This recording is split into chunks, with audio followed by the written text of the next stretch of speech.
When The Wizard of Oz came out, not everyone was a fan. In fact, one prominent film critic decried the movie for what he termed vulgarity. Why?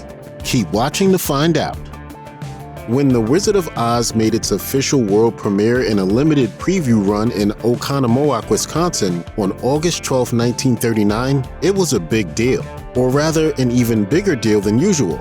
Back then, a night at the movies was already an event, as movie theaters were often palatial, from ornate Art Deco facades to the plush seats and carpets under glittering chandeliers. Still, moviegoers who went to see The Wizard of Oz knew it was an extra special event. Catherine Buckridge told Wisconsin news channel WISN 12 that she was an awestruck teenager dazzled by the lights and commotion when she attended the movie's world premiere at the Strand Theater. She said that everyone was dressed up as if they had been invited to a Hollywood gala, and people were eagerly buzzing around with excitement. The film completely sold out each of the 5 nights it played at the Strand, and it received similar attention at other theaters in Kenosha, Wisconsin, and Dennis, Massachusetts. Word spread, and by the time the movie was officially released on August 25th, it had already become something of a phenomenon.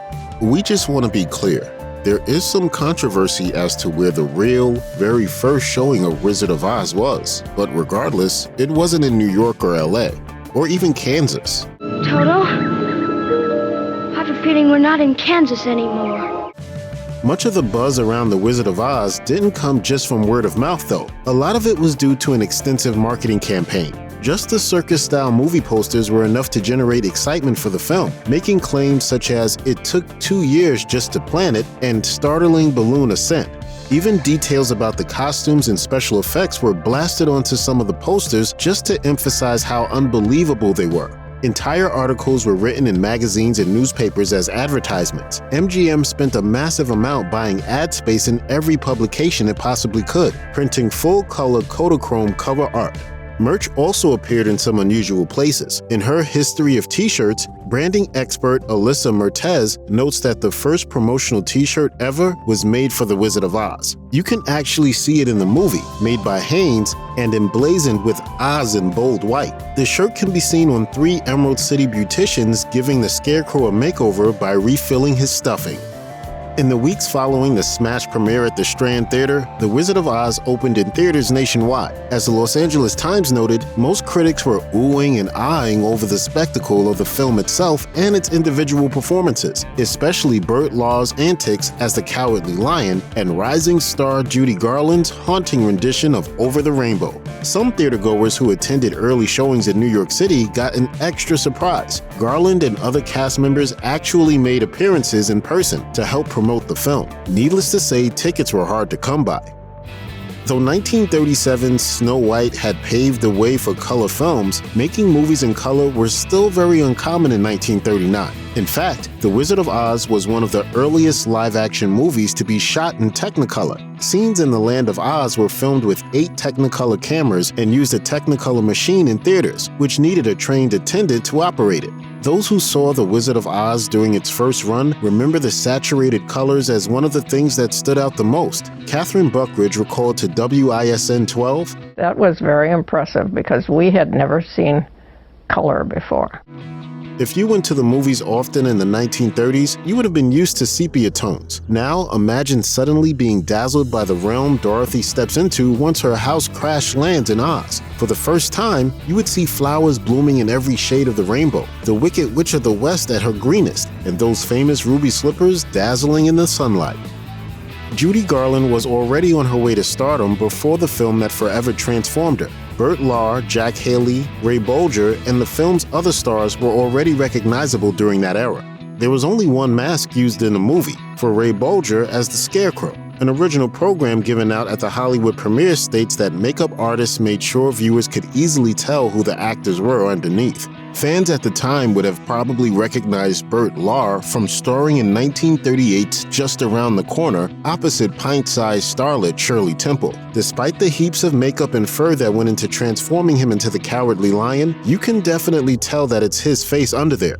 Jack Haley, the Tin Man, had also starred alongside Temple in Poor Little Rich Girl and Rebecca of Sunnybrook Farm, both of which preceded The Wizard of Oz. He'd also previously starred with Garland in Pigskin Parade during her rise to fame in 1936. Movie fans of the time would have certainly recognized most of the stars who became forever linked with their Wizard of Oz roles. That is the original hat that I wore in the picture of the Wizard of Oz. You want me to put it on? Yeah!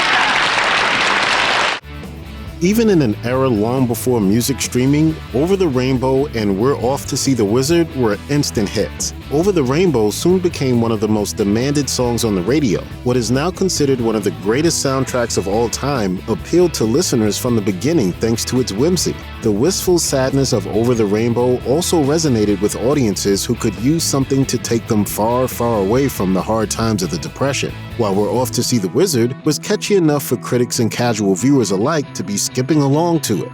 The songs from the film were so memorable that they played an undeniable role in the film becoming a cultural icon. Some, especially Over the Rainbow, were both a return to innocence and a form of expression in a time of need. According to Raymond Knapp in the American Musical and the Performance of Personal Identity, Ding Dong the Witch is Dead vented the anger and frustration that had built up after the massive stock market crash, which all but broke the human spirit during the bleak 1930s. Judy Garland was instantly dubbed America's sweetheart in the afterglow of her star performance as Dorothy. Legions of little girls wanted to be just like Dorothy. As Roger Ebert said in his analysis of The Wizard of Oz, there was just something about the way Garland played the character, who was courageous but still compassionate and vulnerable, which appealed to viewers both then and now. Garland became such an icon that every girl's dream was to have something, maybe even memorabilia from the movie, autographed by her. Oz Museum has recounted the story, which has now become a legend, about a young girl in a Santa Ana hospital who was obsessed with the Wizard of Oz. In her sleep, she would call out to Dorothy. Her heartbroken mother wrote Garland a letter asking if she could send her daughter an autographed photo, but the actress went above and beyond the rainbow. According to the story, she visited the hospital, some say in her Dorothy costume, to sign an autograph in person. The Wizard of Oz was an escape for those weary from the Depression. The desolation of the era was part of the reason why everything that transpired at the Gale family farm was filmed in dreary black and white. There was more symbolism too. Miss Gulch, the richest woman in the county, and her wicked witch alter ego symbolized the greed, evil, and oppression of the era. And the wizard? Just a con man, a character who the Hollywood Reporter said was, quote, rich in humorous innuendo. But history goes further, comparing the wizard to President Herbert Hoover, whose big promises to relieve the Depression were mostly empty. From Dorothy's homesickness to the laments of the Scarecrow, Tin Man, and Lion seeking a brain, a heart, and courage. There were countless elements of The Wizard of Oz that proved there was humanity in a world that was otherwise imaginary. Most reviews for The Wizard of Oz were absolutely glowing. One film critic writing for the Dallas Morning News said it was the best movie MGM had produced in years, adding that he personally thought it was up there with Disney's Snow White. Critics were also mystified over how the studio managed to pull off things like Dorothy picking an apple from an angry tree that snatches the apple right back. Sure, the tree was just an actor in a rubber suit that zipped up in the back, as the Dallas Morning News critic revealed, but the magic was in the suspension of disbelief. Each one had a man inside to make the limbs move, and here's one of the special effects guys now coming up for air. Though Variety critic John C. Flynn noted that some liberties had been taken with L. Frank Baum's novel, he also found himself enchanted. Even though the plot was quite straightforward, Flynn and other critics thought that the performances and effects elevated the movie and exceeded their already high expectations. Not every critic was a fan though. When Russell Maloney composed his review for The New Yorker, he revealed that he was having a hard time even reviewing the film because it was so garish. He elaborated, "The vulgarity of which I was conscious is difficult to analyze." Reason for Maloney's reaction included special effects that he found more aggravating than amusing. The Technicolor, in his opinion, was overdone to the point that you could hardly watch what was happening on screen. Then there was his gripe about the Wicked Witch. It has more to do with the wizard's reaction to her demise, but that was just one of the many gags he absolutely did not find amusing. Maloney was even convinced that Bert Lahr's Cowardly Lion had no place in Oz. He thought there was no imagination in a film that was meant to capture the imagination. In a recent survey of contemporary reviews, the Los Angeles Times noted that many critics of the time were put off by the more modern elements used in the film, such as the Wicked Witch of the West using her broom to skywrite Surrender Dorothy above the Emerald City. Critic Otis Ferguson, who reviewed the movie for the New Republic, believed that the film was trying too hard to emulate the success of Snow White. He didn't appreciate the humor, though he did believe that the film would be appealing to kids because of the flashy effects and joyful tunes. William Stillman, co-author of The Wizardry of Oz, told the Los Angeles Times that The Wizard of Oz sold out in theaters, with around half of the audience being eager, wide-eyed children. The majority of critics were enchanted. The film also received 5 Oscar nominations, including one for Best Picture, which it ultimately lost to a little movie called Gone with the Wind. But it did score wins for Best Original Song and Best Original Score. Despite all that, The Wizard of Oz wasn't actually a big hit. It cost around $2.8 million to make and only brought back $3 million, meaning that once you add in the cost of that massive marketing campaign, the studio actually lost money. It wasn't until the film was re-released in 1949 and 1955 that it finally turned a profit.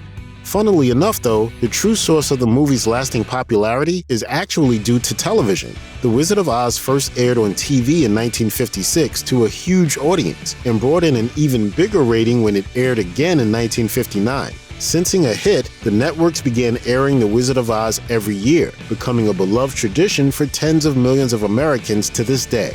Check out one of our newest videos right here. Plus, even more grunge videos about your favorite films are coming soon. Subscribe to our YouTube channel and hit the bell so you don't miss a single one.